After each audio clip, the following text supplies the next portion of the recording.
Cerca de 700 personas en nuestro país sufren de esclerosis lateral amiotrófica, también conocida como el mal que afectó a Stephen Hawking, por ejemplo, una enfermedad autoinmune que aún no tiene una causa conocida y que se ha anunciado como una de las enfermedades que se va a incluir en la ley Ricarte-Soto. Mientras, la Universidad San Sebastián ha creado un proyecto que ofrece la evaluación y el tratamiento fonoaudiológico y kinésico a estos pacientes. Queremos conocer más sobre esta enfermedad, también esta iniciativa. Para eso estamos junto a Andrea Pintos, ella es académica de fonoaudiología de la Universidad San Sebastián. Muchísimas gracias por estar con nosotros y bienvenida. Muchas gracias, buenos días. A ver, hemos visto casos de personas que han tenido esta enfermedad que se resume en la sigla ELA, sí, y que es tremendamente inhabilitante. Es una enfermedad más bien progresiva, ¿no? Autoinmune, donde la gente va perdiendo la capacidad, en algunos casos, de moverse, pero muchas veces tienen absolutamente bien la capacidad del lenguaje, la capacidad cognitiva. Exacto. ¿Ese es el desarrollo habitual de la enfermedad? La enfermedad, como bien lo dijiste, es una enfermedad neurodegenerativa que afecta principalmente a las células motoras. Por lo tanto, los pacientes empiezan gradualmente a tener pérdida de funciones como para caminar, para hablar, para tragar, ¿verdad? Y tal como dices también, las habilidades cognitivas en general no se ven sumamente afectadas. ¿Esto es algo que se va dando de manera progresiva? Es algo que se va dando de manera progresiva. Si bien tiene un avance bastante rápido comparado con otras enfermedades, pero en general es progresiva. Ahora, esa progresión con un tratamiento, en este caso fonoaudiológico o kinésico, ¿puede ser más lenta? Por supuesto. ¿Puede ir como aminorando los síntomas? Por supuesto. De hecho, hay estudios que avalan que el tratamiento de rehabilitación, que quiere decir de kinesiológico y fonoaudiológico, van a ayudar a retrasar todos este avance de la enfermedad y por supuesto a mejorar la calidad de vida. Y desde ese punto de vista me imagino que lo ideal es llegar lo más a tiempo posible. Por supuesto, desde el primer momento que se tiene el diagnóstico es importantísimo acceder a las terapias. ¿Cuáles van a ser los primeros síntomas que van a tener las personas que enfrenten el ELA? Es importante saber que hay dos tipos de ELA, por así decirlo, donde van a tener síntomas diferentes. Puede ser que sea un ELA más vulvar, donde afecte funciones principalmente lo que es para hablar y para tragar, antes que, por ejemplo, funciones para perder, no sé, para realizar movimiento con sus brazos o para caminar. Y en el caso de que sea un ELA más espinal, quiere decir que afecta las funciones de movilidad de los brazos y de las extremidades inferiores antes de empezar a tener complicaciones para hablar y para tragar. ¿Siempre el ELA va a terminar dejando a las personas postradas? Generalmente sí. Cuando hay un avance más o menos importante de la enfermedad, las pacientes tienden a quedar en ese estado. Ya, y eso es lo que uno quiere retrasar en el fondo lo más posible y lo que se puede alcanzar con este tratamiento que ustedes además en la Universidad San Sebastián han habilitado a través de un programa. ¿En qué consiste ese programa? ¿Cuál es la iniciativa? Perfecto.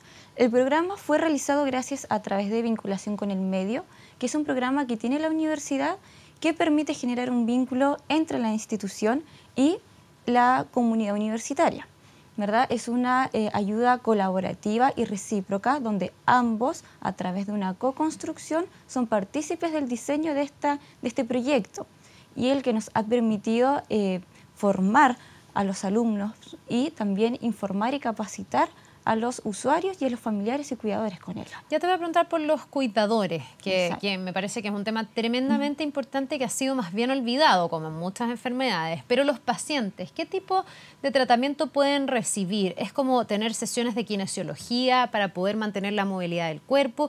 ¿Qué se hace a nivel fonoaudiológico?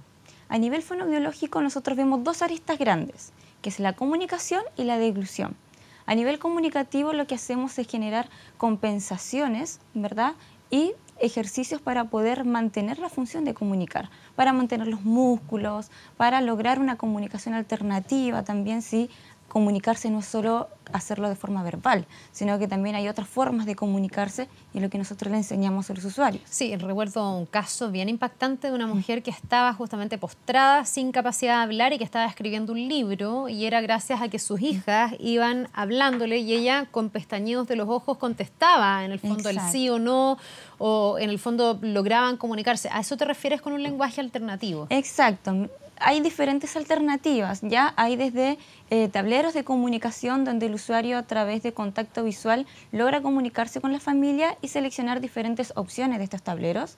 Y hay otros que son más tecnológicos, de hecho como tenía Stephen Hawking, que es a través de un computador que realiza seguimiento ocular y que en el fondo le da las diferentes opciones que ellos van seleccionando y comunicando lo que Ahora, quieren. ¿eso es algo que está accesible a las personas que tienen la enfermedad? Porque me imagino que es harto más caro.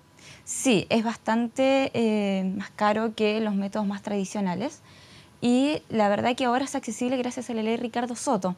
Ahí se puede hacer mucho más accesible a estos sistemas de computación.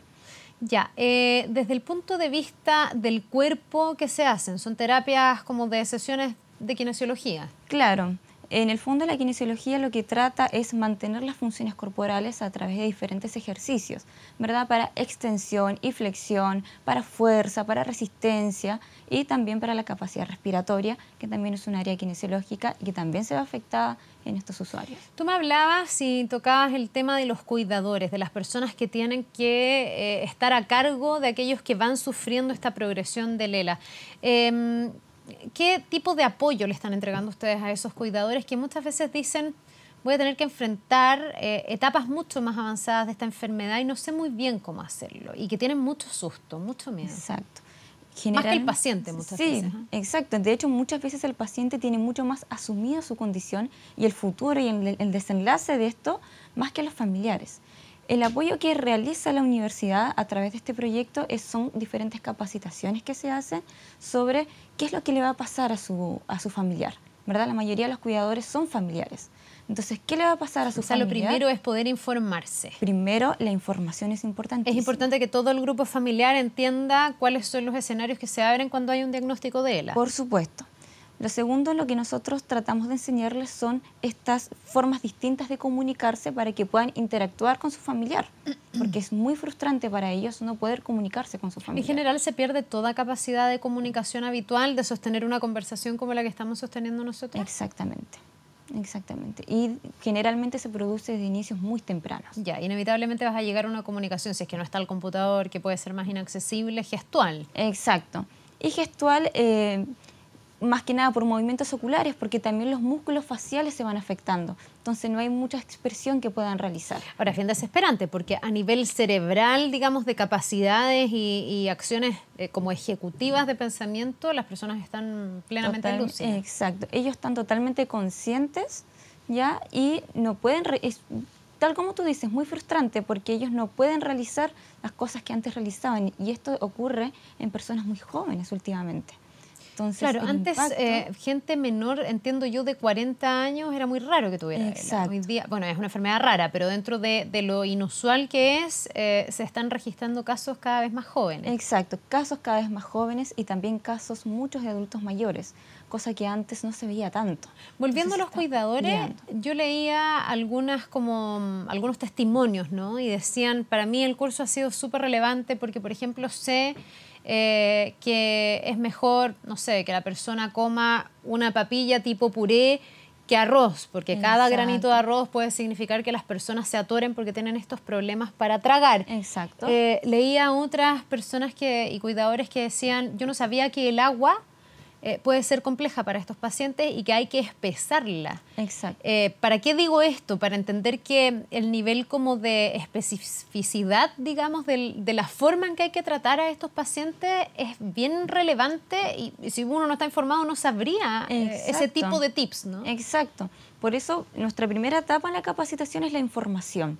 La segunda etapa es una parte más instrumental, donde le enseñamos cómo realizar diferentes instrumentos para ayudar, por ejemplo, a la posición de la cabeza, o si el paciente quiere cambiarse de posición dentro de la cama, cómo hacerlo sin que el cuidador se esté lesionando de la espalda, ¿verdad? O si el usuario se nos cae, cómo ayudar a levantarlo, porque al final, como ellos pierden estas funciones motoras, son un cuerpo muy pesado al fin y al cabo. Independiente del peso corporal. Las caídas son bastante típicas, entiendo, y son bastante típicas, principalmente en las primeras etapas. Claro, cuando todavía la persona no ha quedado postrada, todavía intenta hacer su vida normal, pero el cuerpo no le responde. Exactamente, exactamente. Ahora, ¿cuánto de apoyo psicológico también se le da al paciente y a los cuidadores? Que son los que dicen, bueno, yo voy a tener... Bueno, el paciente también, porque en el fondo es quedar como atrapado en un cuerpo que no se mueve de acuerdo a lo que tú le tratas de ordenar, ¿no? Es bien desesperante. Pero para los cuidadores también, el miedo que hablábamos al inicio, el decir, ¿cómo yo me voy a hacer cargo? ¿Cómo le voy a entender? ¿Cómo lo voy a cuidar? Exacto. ¿Cuánto apoyo psicológico se requiere en una enfermedad como ELA? La verdad que es muchísimo, desde el primer inicio hasta etapas finales, incluso hasta después que el paciente fallece. ¿Por qué? Porque el nivel de estrés y de sobrecarga que tiene la familia es muy alto, ¿ya? Y empiezan a tener conflictos, ¿verdad? En el ambiente laboral, en el ambiente social, en el ambiente familiar. Entonces la contención es fundamental.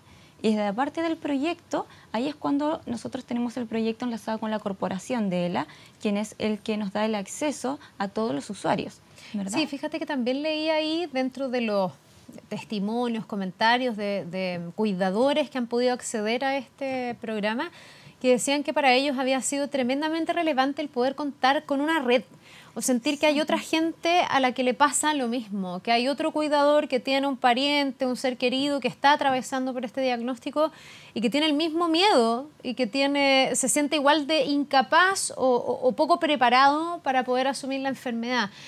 ¿Cuánto han hecho de eso, de poner en red? ¿Cuánto se apoyan unos cuidadores con otros? ¿Cuánto alivia eso la carga? Exacto. Mire, la verdad que las instancias que hemos generado en la universidad son principalmente a través de estas capacitaciones y charlas donde se juntan, ¿verdad?, todos los usuarios, desde los pacientes hasta los familiares, y logran conversar y conocerse. A través de la corporación también hay diferentes instancias donde ellos pueden conocerse y donde pueden hacer charlas grupales. También está la psicóloga de la corporación, quien es quien asiste a cada una de las familias. Esta enfermedad es de causa y origen desconocido. Exactamente. Es tu propio sistema autoinmune que finalmente te ataca y te enferma. Y aún no se sabe por qué. Y no se sabe si hay componentes genéticos, si hay componentes ambientales, qué es lo que podría influir más allá de que no sea ciencia cierta, lo entiendo. Sí, la verdad que sí, hay factores multifactoriales, ¿ya? Y tal cual como dices tú, hay un factor que es un factor familiar. Hay un porcentaje de usuarios con ELA que tienen un factor familiar.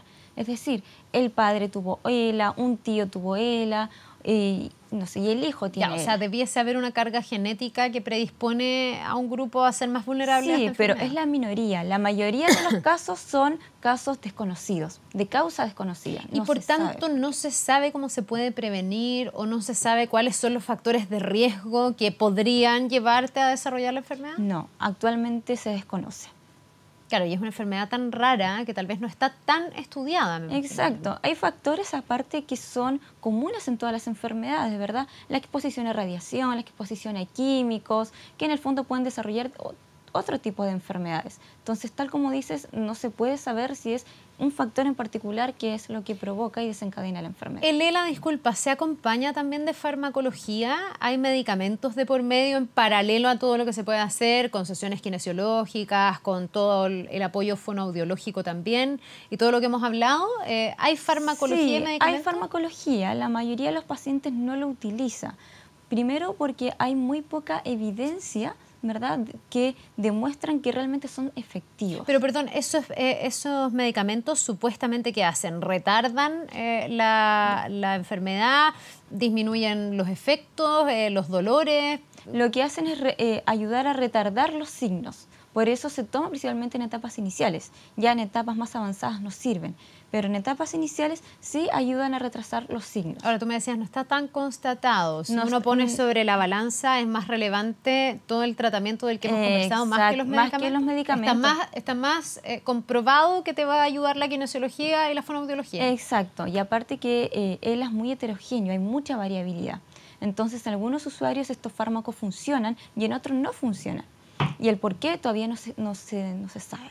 Perdón, ¿y el diagnóstico del ELA es un diagnóstico relativamente fácil de hacer? ¿Hay un examen que lo va a arrojar? Porque también uno podría, no sé, empezar con síntomas y creer que tiene un accidente cerebrovascular, por ejemplo, porque se te quedó la lengua media traposa, porque no pudiste hablar, y a lo mejor te vas de urgencia y en realidad no era eso. Desde ahí, desde esa presunción hasta tener un diagnóstico, ¿pasa mucho tiempo o es rápido para atajar esta enfermedad? o retardarla lo antes posible? La verdad es de difícil diagnóstico, ya porque es un indicio muy insidioso. Quiere decir que empieza con algunos síntomas, después se mantiene estable y después aumentan los síntomas. Entonces es bastante complicado llegar al diagnóstico. Hay diferentes cosas que se realizan, desde el examen físico, exámenes como electromiografía, que lo que miden es la actividad eléctrica de los músculos, exámenes como resonancia magnética, TAC, etcétera. Bien, pues un tema súper relevante. Me parece muy buena esta iniciativa. Yo no sé si hay gente que nos está viendo, que de pronto tiene un familiar que está enfrentando el ELA, que siente esta misma impotencia, de decir, tengo que cuidarlo y no sé cómo puede acceder o puede acercarse a ustedes de alguna manera. ¿Cómo los encuentran? Nos puede encontrar a través de nuestro correo electrónico, ya a través del proyecto elauss@gmail.com. ELAUSS. Proyecto ELA. uss@gmail.com. Exactamente. O directamente en la página de la universidad. Ahí también nos puede contactar. De la Universidad San Sebastián. Exacto. También puede acceder a través de la corporación, que es mucho más fácil también. Si acceden a la corporación ELA Chile, ahí salen todos los datos y antecedentes para poder comunicarse con nosotros. Bien, pues importante ir a personas que saben un poco más, que van a poder informar y que van a poder preparar al paciente y a los cuidadores eventuales de ese paciente para hacer algo más llevadero una enfermedad que es bien complicada. Bien compleja. Muchísimas gracias. Gracias. Que te vaya muy bien. Igual. Buen día.